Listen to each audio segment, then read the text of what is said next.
All right, folks, welcome back to a special edition of the Add 10 Gallons Concrete Podcast. We are coming to you live from ConcreteWorks 2024 here in Denver, Colorado.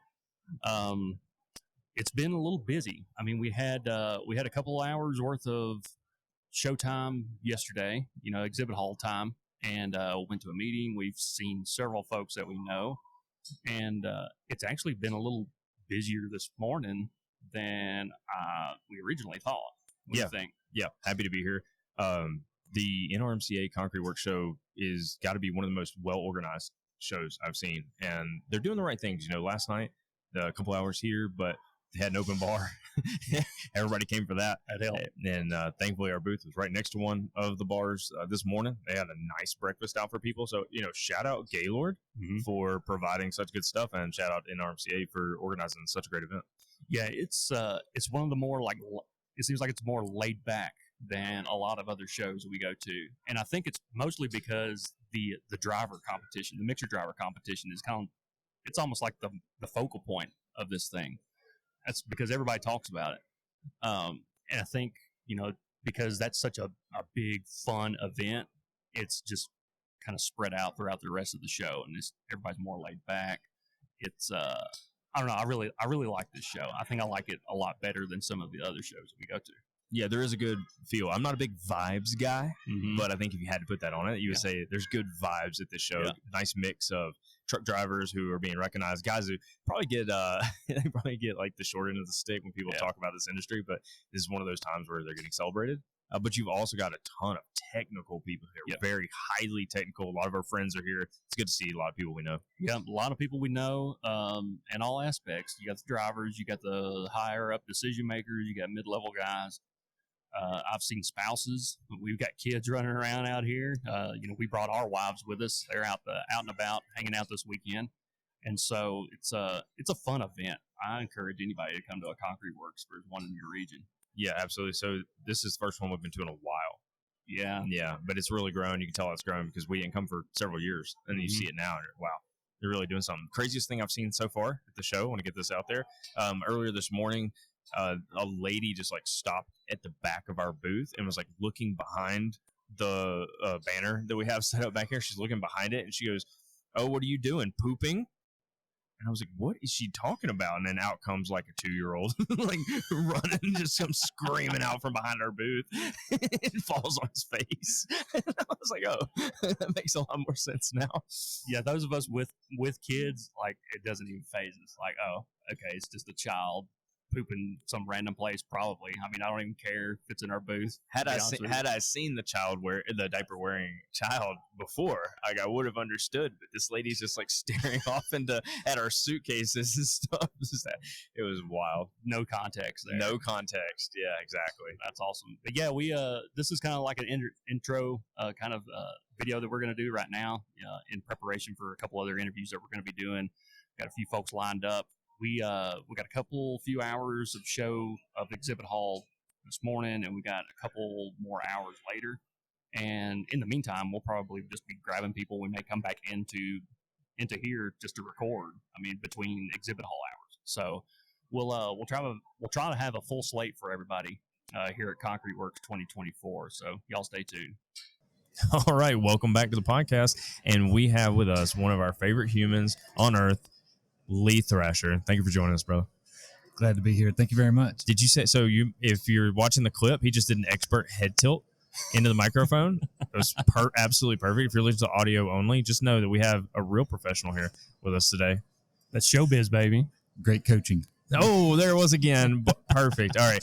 So last night we're at ConcreteWorks, and last night we got a chance to, after the show, watch college football together, which, as any listener here knows, that's our favorite thing to talk about.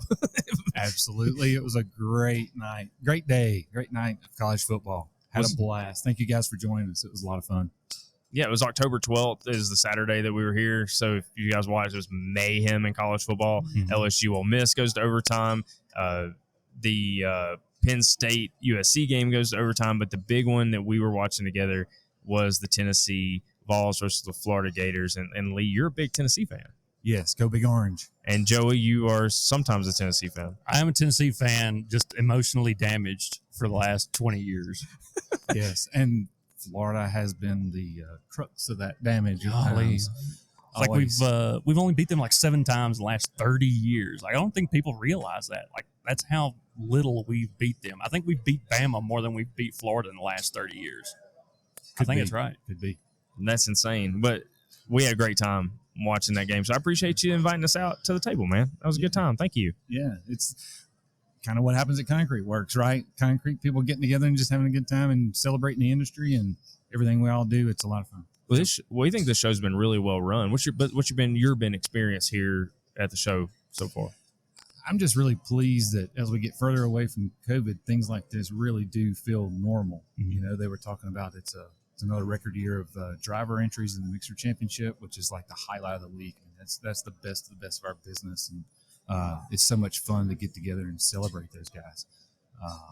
More vendors here this year. You know, great to see you guys having a booth and plenty of others. Great attendance. It's just it's great to see things, you know, back like they should be, you know, and to see such a strong celebration of the drivers out at the rodeo yesterday was just great. So we go to World Concrete, we go to ASTMs, ACIs, and now here, and this is by far, I mean, this really feels head and shoulders above everywhere else we've been. Yeah, I've been participating in ASTM and ACI for well over a decade in each one now. World of Concrete every now and then. But this one for sure. It may just be because I'm a ready-mix guy at heart, always have been. I mean, that's how I got in this business. But definitely ConcreteWorks is just the best of the year, in my opinion. I enjoy it the most. So what made you get out of the ready-mix business? Because right now you're with CTS, which most Correct. people know for Rapid Set. We're going to talk about the division you're in just a second. But what got you out of ready-mix? I got approached. That's when I got into nanotechnology on the colloidal silica side. Got approached with the guy we were just talking about, Denmark. You know, the guy I went to Denmark with, went to school with, MTSU, Brent Rollins, still a great friend. And they approached me about coming to work for them. And it just seemed like the right opportunity at the time. It really did. I wanted to work with him again. We'd crossed paths before. So that got me out of ready mix, but I thought I was still, you know, attached in the nanotechnology world. That process was great learning. You know, parts of our career surprise you sometimes when you get to the point you can look back on some things. And so I just felt like I needed to get away from materials for a while. Took an opportunity to join up with Command Alcon on the Command Assurance, and that's when we talked last. I was doing the probes and the trucks and those systems, and plug for that, by the way, we've got an ACI 304 document we're going to be presenting on that coming up in Philadelphia soon, and really enjoyed that. But the more that went along, the more I realized I'm a materials guy. I truly need to be in materials, and Lord took care of me on that one, and got a phone call from CTS, a recruiter, about joining them to be the one and only person on the bulk component team putting together. So joined up with them and hadn't looked back. So really glad to be back in the material side of this. So they heard you on the podcast, and they're like, "That's the guy we need." That's what Add 10 gallons has blessed my life in more ways than I care to count. Yes, Changing lives every day around here. That's just what we do. yes. Yeah, Joey, I need you to make sure we clip that. We need that out on social media. So tell us about CTS. I think everybody knows Rapid Set. It's one of the most well-known products out there, but you're not on the Rapid Set side. So tell people what you're doing. Yeah, not currently. So Component is our product that we send. It's the expansive agent that we add to the local Portland to create a Type K cement mixture on the ACI 223. And for shrinkage compensating concrete. So there's a big difference between shrinkage reduction and shrinkage compensating. Most people are familiar with shrinkage reducing admixtures, and they're great. They perform and do what they say they're going to do. We are on the end of full shrinkage compensation. So component gets added, early age of the concrete, expansive, like laboratory levels expansion. We're not pushing forms or anything like that. But then after curing is removed, the concrete goes through what it's going to do regardless and have some dry and shrinkage. But the goal is to have a little bit of residual expansion or net zero. So we're talking about that 0.04, 0.05% range of change in the early age, just to compensate what the inherent dry and shrinkage is. What sorry, go ahead. So I'm just covering the southeast. Okay. For component. Okay. What applications would you need that stuff for? Like, is there like a specialty application? Because I don't hear about it a whole lot. Yeah, it's primarily known in today's market in the jointless floors, freezer slabs, things like that, extended joint systems, that are out there. So some of those are using our product on the Type K side. But we've also done work recently in containment tanks. It's really great in like basins where they don't want to have a joint. You think of a basin slab as it gets covered up or whatever it's holding, right? Sludge basin, water treatment, whatever. But if they got to have a joint in that basin, well, that's not a repairable area typical. So a lot of times we'll do a complete jointless slab underneath those basins and things. Wow. So and it's good for walls as well, tank farms and things like that. We can reduce the water stops, reduce the construction joints, and pretty much extend out. And we can also thin slabs as well. So shrinkage-compensating concrete carries a higher load capacity, so we can be real sustainable by thinning members, thinning the wall, thinning the slab, things like that. So, well, how are they adding component to the mix then? Primarily in bulk. We go in just like an SCM. Oh, yeah. Okay. So you get your own silo essentially, or you got to add it? We try to get the silo space, in the producer short term. Yeah. We're working on, always trying to advance our customer service and handling options. But we do bag and bulk, super sacks, but going in pneumatic tanker into a silo, just like a ash or slag or something would. Yeah. What about bridge decks? Do they need this type of work? There's been a lot of bridge decks. I mean, Ohio was there's a lot of Michigan up in there back in the day, years ago. Pennsylvania, there's probably, I don't know, 15 or 20 states off the top of my head I could think of from the slide presentation, where they've done shrinkage comp and bridge decks. That seems to me like a good spot. But I'm not an expert in shrinkage compensating, but to me that seems like a no-brainer. But we're saying jointless. Normally, when I see guys that are promoting jointless, they've got a bunch of fiber in their stuff. Are you guys adding fiber as well? Yeah, we really don't have a preference of reinforcement we push, but yes, you need the critical areas to control that expansion at that early age is your dosage, obviously, your water content, and the reinforcement. It needs something to put into tension so that it's then stronger in compression down the road. So whether that's a rebar mat, fiber, as long as something's there that's adequate enough to control that and be a part of that system. We test for that on the front end. We get all that before we start a project, figure that out. But whatever's best for the project, the contractor, what their choice is. So who's typically calling you? You got is the contractor, the owner? Like, who's calling you and saying, I need this? Like, we need to test the materials. We need to qualify it for the project so we can get the submittal in. Like, who's the person you're usually talking to? It just depends, really. I mean, when I'm out promoting, I'm spending half my time with owners and designers, to try to get in the spec, get in the front end. So when it goes out for bid, we're there. And then a lot of the time we're dealing with contractors that specialize in that type of work.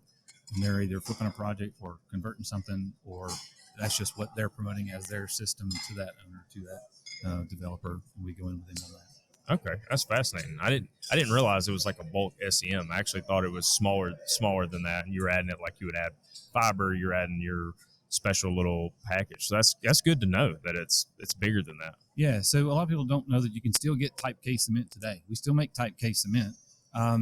It's just not done very frequently because of the cost of transportation. So, but if anybody wants Type K cement, we can make it for you on a custom deal.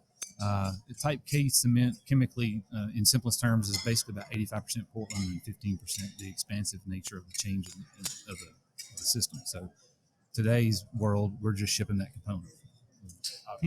It's not only a component in the mix with a C, it's a component with a K. Type K cement. Professor Klein, who worked with Ed Rice in the founding days of the company to create that component, was the first product they created to overcome that dry and shrinkage.